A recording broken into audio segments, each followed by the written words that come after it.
In the last video we learnt that when we apply a certain RF or microwave pulse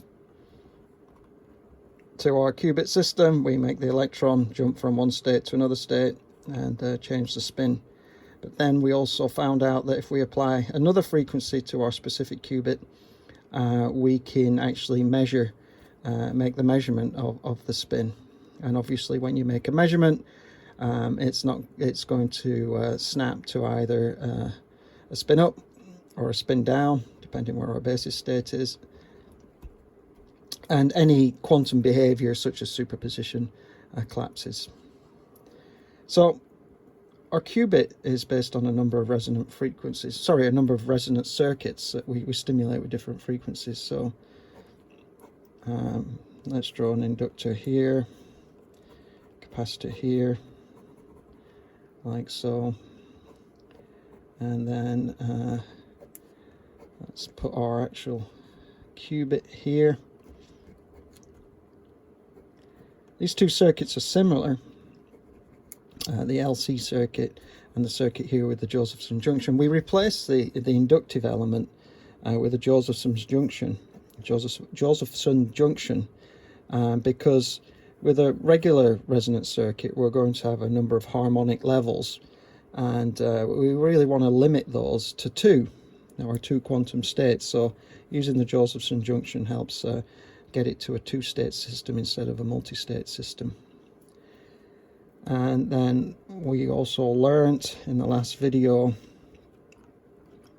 that we would have an arbitrary waveform generator here creating a specific pulse, and we would have a signal generator here creating the appropriate frequency as we pass the frequency of the signal generator or synthesizer combined with the pulse through a mixer.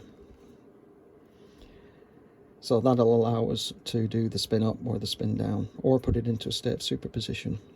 To do the measurement, on the previous circuit diagram, we also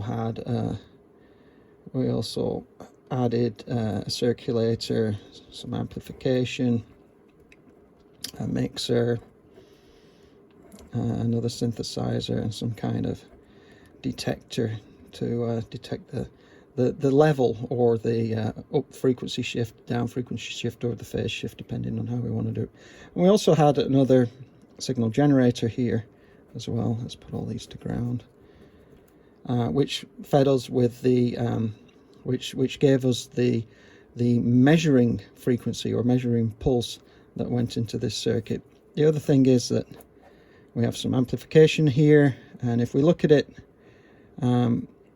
a lot of this is within the dilution refrigerator. Amplification is always better in the dilution refrigerator.